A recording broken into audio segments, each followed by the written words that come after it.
So shit hits the fan starts in the Great Depression. It was the 1970s, and we're looking at a maladjusted, unstable, manipulated, ghost-funded world that we live in that's full of social chaos, political stupidity, economic nightmares, and debt hell.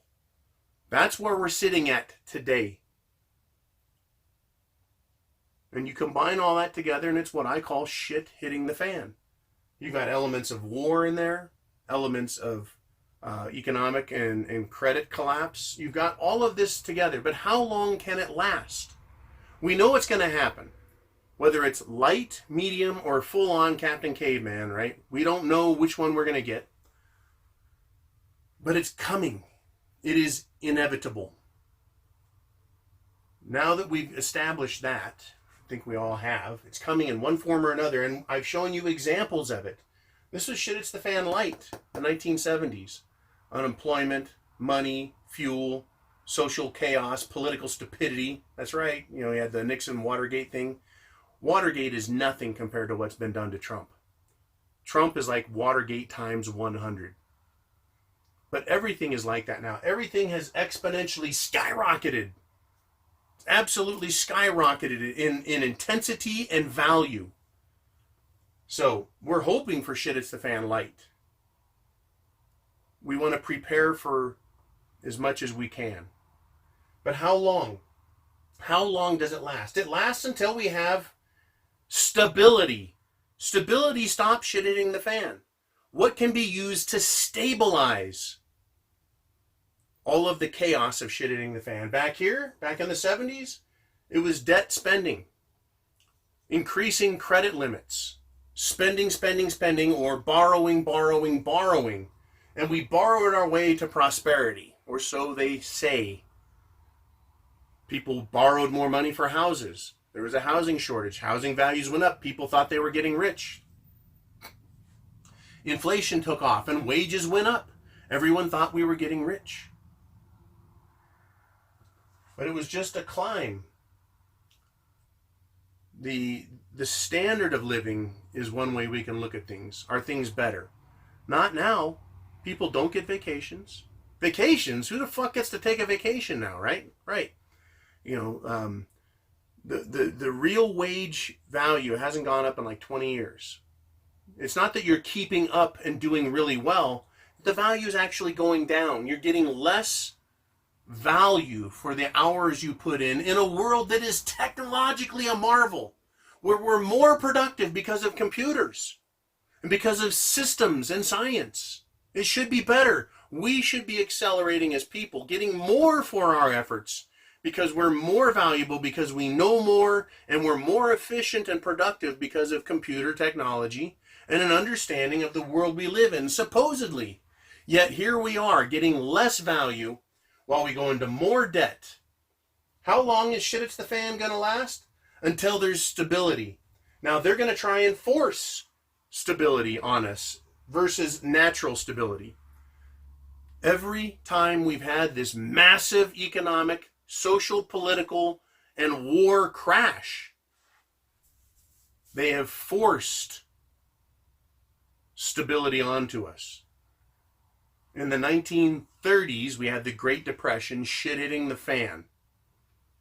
There wasn't a whole lot of social chaos. There was a lot of unemployed people. There was a lot of economic doubt and worry and frustration. Right? So how did they force it on us? Luckily, technology. Back then, FDR, the President of the United States, started using his fireside chats through the radio to communicate with the people directly, to get his story and his position out.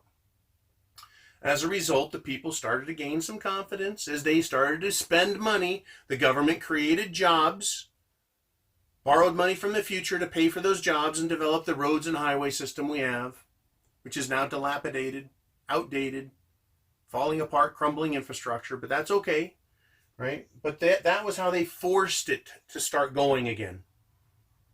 And it started working. You could put in $1 back then into the Keynesian economic model, and because of the productive capacity of the country, you could produce $10 out of that. That was prosperity. Now, today, because of the debt, government spending, the lying, stealing, cheating, swindling, military, industrial, banking, financial investment complex, because of that, you put in $1 and you get 50 cents back. They're going in more debt to get even less back.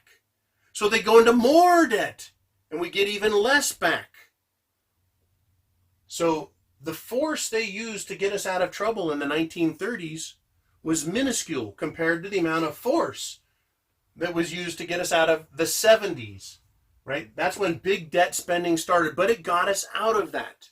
And there was perceived prosperity in this period after 1982. And that is stumbled and stumbled and stumbled every 5 to 7 years. And what do we get? We get more force. Force being energy. Force being energy through debt, through borrowing from the future. They have done nothing but borrow from the future and make promises in the future for payments to them today. Social Security, right? Unemployment, taxes. You'll get it all back. Medicare, Obamacare. You'll get it all back. We promise. Just give us your money today and we'll give you something for it tomorrow. Government promises, right? But that's the force they used. So shit it's the fan will end. We know what's going to cause it. It'll end when, right? There's stability in the social system, in the economic system, the political system, and the resource management and economy. What are the odds? How long will it take to fix the social problems we have now? Social problems we have between economic groups, racial groups. Now we have to worry about fucking not just gender groups, but sexual identity and sexual nature. Why is that even an issue? Because it has been forced on us. People didn't naturally come out and say, let's make gay pride the #1 fucking social issue. And then someone go, well, you want to be gay, but I'm not gay. I'm intersex or some other stuff. And they just fucked that all up. How long will it take to correct all of that? 68 to 82. Can we in 1 decade fix this social stupidity and say, look, I don't give a fuck what you do in your bedroom or in your living room. Just leave it at home, goddammit, and go to work. Stop making everyone else choke your shit down and have to listen to it. Okay. How about economic? How long will it take to stabilize the economy? We've got shit hits the fan, right? We got riots, fires, companies being, burned to the ground, companies trying to come back, mines trying to open, farms trying to grow stuff, being thwarted left and right by other factors. But how long would it take to straighten the economy up and go, look, we can't do what we did last time. We can't fund everything with Keynesian debt, super Keynesian debt. We can't borrow our way to prosperity. We've proved it's a failure.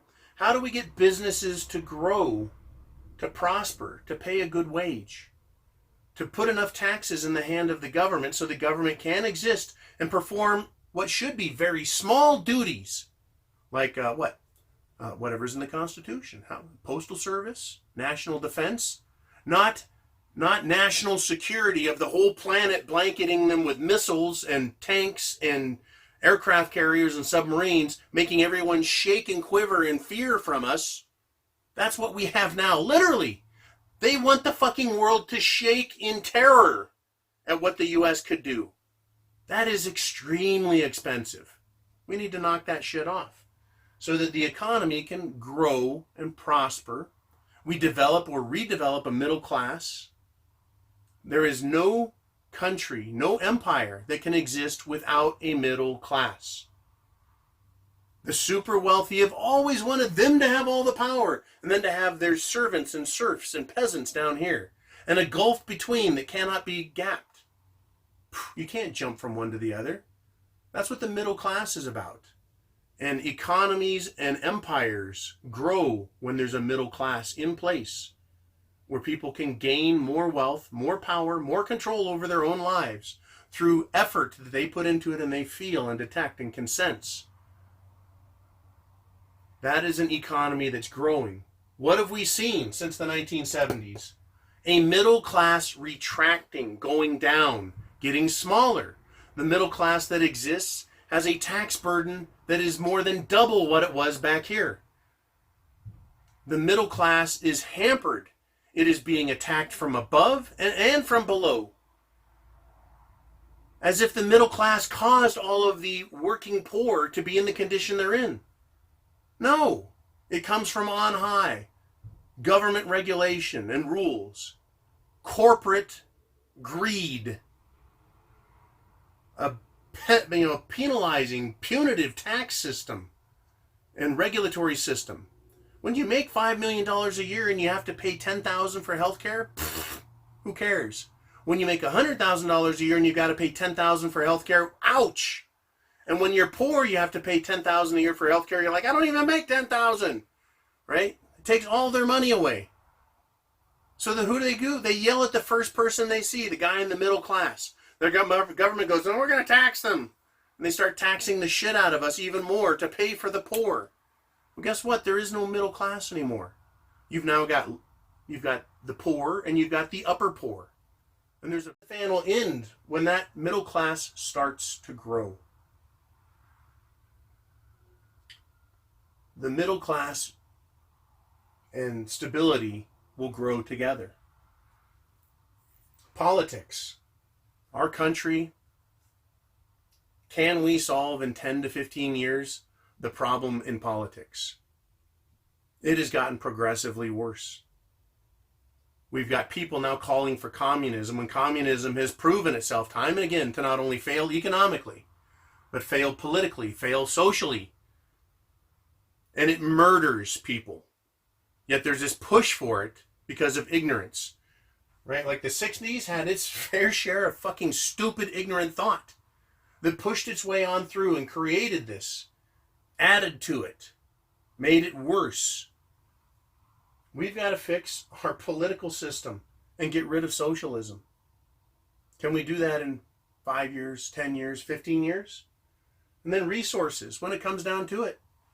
We've got an economic machine. How do we put more materials into it to produce more goods that are more valuable that everyone wants to buy, that makes our lives better, richer, fuller, longer? We've got to figure that stuff out. We've got to figure that out.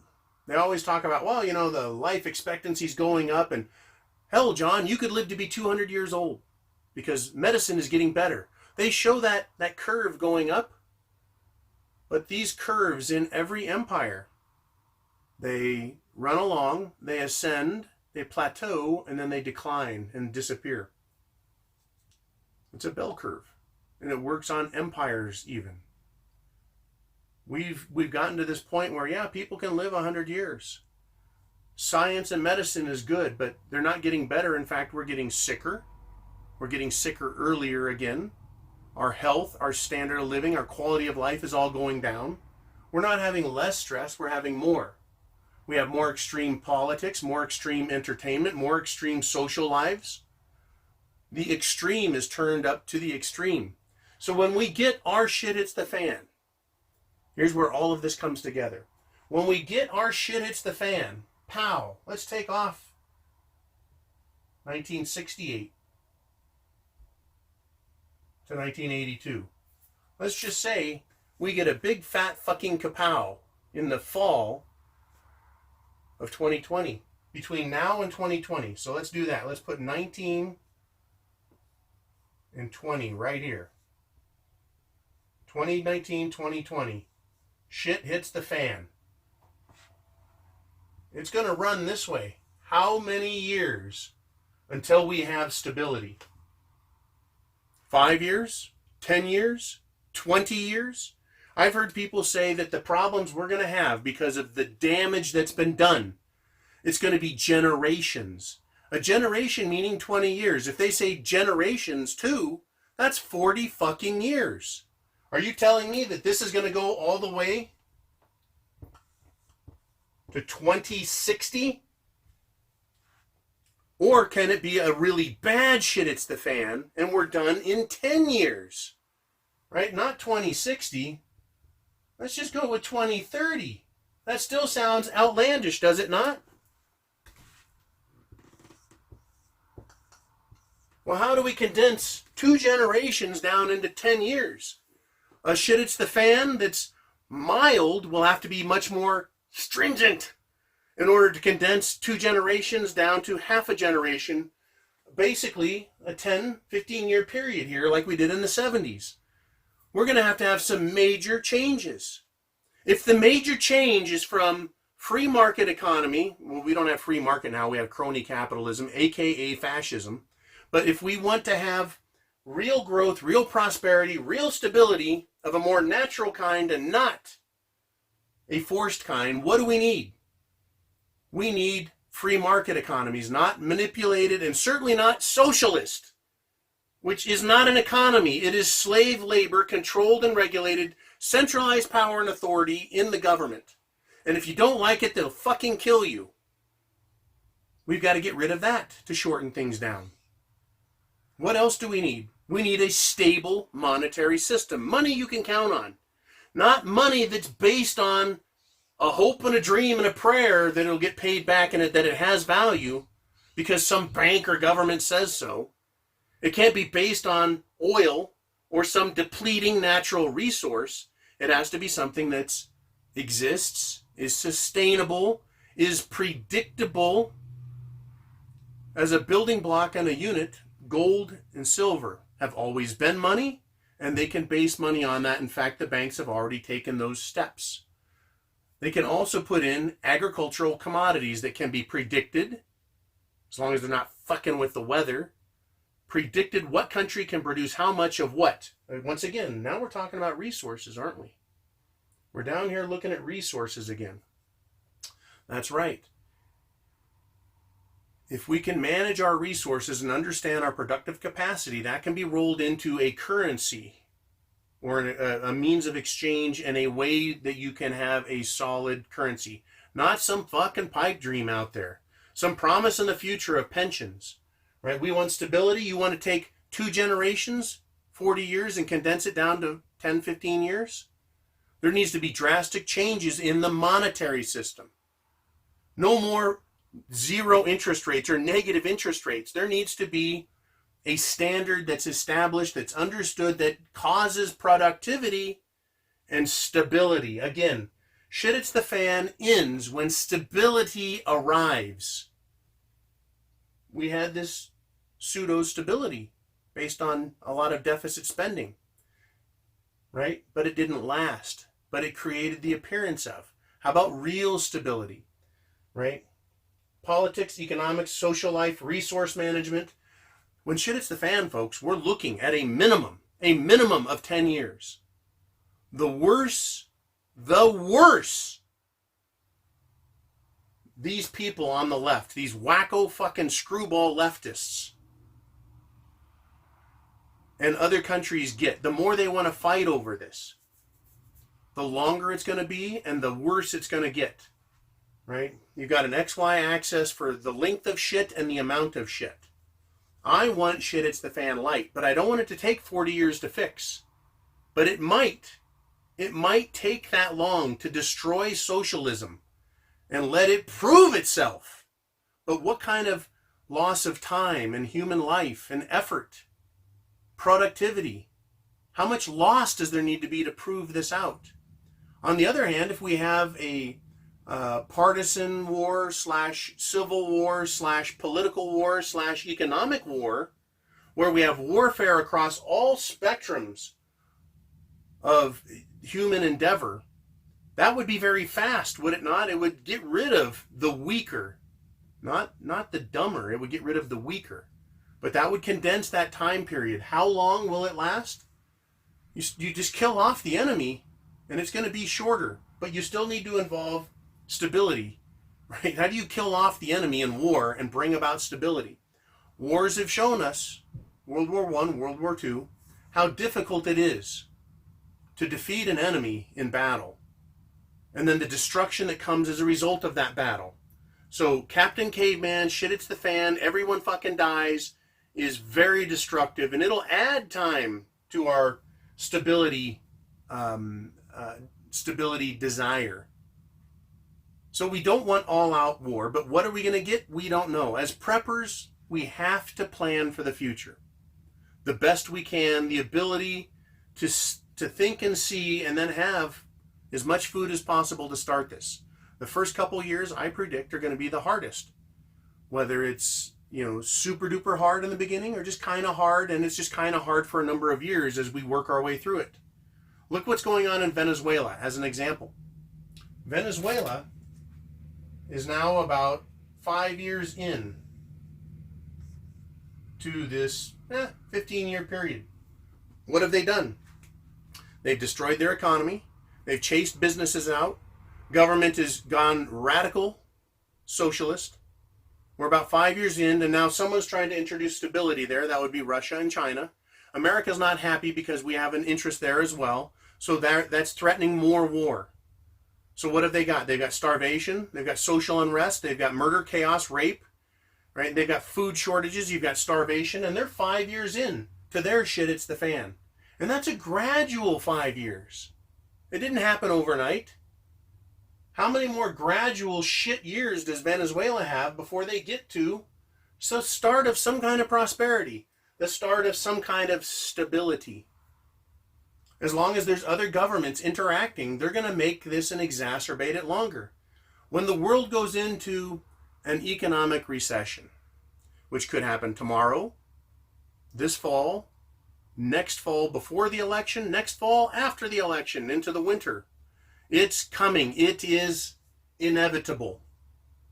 Will governments like China, Soviet Union, the European bloc nations, blockheads, and the United States blockheads, will they butt heads and confront economically, politically, militarily? Or are they going to go, hey, we need to back the fuck up? I think this idea of nationalism is this back the fuck up thought. Hey, we need trade balances amongst all countries, and you need a way to settle trade debt. We need a currency that's solid, that's reliable, that's stable, right? All of this social crap needs to come to an end. We need to recognize that socialism is anathema. It is cancer, right? We need to understand those things and work through it. Can nations do that in a time period? Right? They've already proven and demonstrated they're absolute morons, abject intellectual failures. I'm not counting on government to make good decisions. I'm counting on the world making government make good decisions. And I'm not invested in that mentally. I don't think that they have a capacity and a willingness to fight that. So we're going to have to go down, right? The old down-a-roo. We got to go down into shit it's the fan before we can hope to start to come out and get stability. How long are we going to be? It's very similar to the question of when is shit going to hit the fan. How long is it going to be? Depends on a lot of things. How long until we get there? It's dependent on a lot of things. But they've kicked the can down the road, and they're continuing to try to kick the can down the road. Because President Trump is scheduled for next month a talk with the Chinese, which even if they settle all the trade issues, doesn't put more money in our pockets, doesn't solve our debt and deficit issues. It doesn't create more resources. It doesn't create more jobs. It just gets rid of some taxes. That's all the tariff talks are about, is a tax on trade. It doesn't fix the economy. It doesn't fix business. It doesn't fix politics or social issues. It doesn't fix all the debt we have and all the promises for future payments. Shit is coming. It's inevitable. The question is, how long will it last? Can you store 10 or 15 years worth of food? No! Can you store enough food to get through lean times? Yes. Can you learn how to grow your own food, harvest the seeds, store it, process it, can it, to help you get through these tough times? Yes. How long will it last? I'm telling you, I'm going to look back at the last 10 years. From the '08 crash till now, they have extended the time between then shit hitting the fan and where we actually start paying the fucking piper with hard times. They've kicked the can down the road. We have at least that long to pay back. We have at least 10 years. And like I said, many predictions are 2 generations of living with a flat Dow, with a flat economy, with a stagnant world. Generations to pay back the debt and to start rebuilding the system. Europe, after World War II, didn't become prosperous for a long time. You can look up the Marshall Plan. You can look up economic investment ideas and concepts. They came out of it, yes, but it took a long time. We have big cars in America. In Europe, they got little cars and little Vespas and shit to drive around on. Why? Because they don't have enough money to buy a big car and big technology and big power and big fuel consumption. America was unique in that it could do that after World War II because our country, our infrastructure was not destroyed. Our population was not decimated. Once you destroy business and the world and the population, it takes a long time to grow out of that. We're looking at that with Shit It's the Fan, the destruction of our political system, our social system, our economic system, our monetary system. It's going to be destroyed, and it's going to take a long time to grow out of that, but only if we have a stable foundation, if we have a stable fundamental system on which we can grow. The best model for that that's ever been produced was the United States Constitution, the Constitution for these United States. One where government was limited, very limited. The people were the most free. We are not the most free anymore. We are the most controlled people on the planet, not just with laws and regulations, but with our thinking. The government tells us what to do. Society tells us what to do. Our family tells us what to do. And we self-regulate, self-censor, and monitor ourselves. Oh my God, did I just say that? Did I think the thought that caused me to say the thing that caused all the problems? We are not free, folks. I try to be as free as possible. And look at all the grief I get for it. I get a lot of fucking grief. Because I want to be free, and the pressure coming from everywhere else wants to stop me. If I went with the flow, how much better off would I be? Not a lot. Because I look at the people out there who have got it good. What have they got? Fucking mortgage, hundreds of thousands of dollars of debt, car payments, credit card, student loans. They're still getting divorced. They're still losing their fucking jobs because the economy's going down. Complying with this idiotic, insane system isn't going to fix anything. Right? I'm not recommending we go to war with it. I'm saying war is coming. It's inevitable. And it's going to last a good long time. 10 years minimum. Shit, it's the fan. Light, medium. 10 years minimum. Based on prior models. The Great Depression, the 1970s. You look at the amount of energy that's been thrown at it. Energy as far as money and other assets trying to stall this while they think they're fixing it, which it never was. It's been doomed and destined to fail. So this has been a fun talk to have. It's been a long talk to have, and I want to thank you very much for participating in it with me. Leave your comments below, suggestions, right? Board of Truth. Am I wrong? Am I right? What are you going to do about it? Chance favors the prepared mind. Is yours.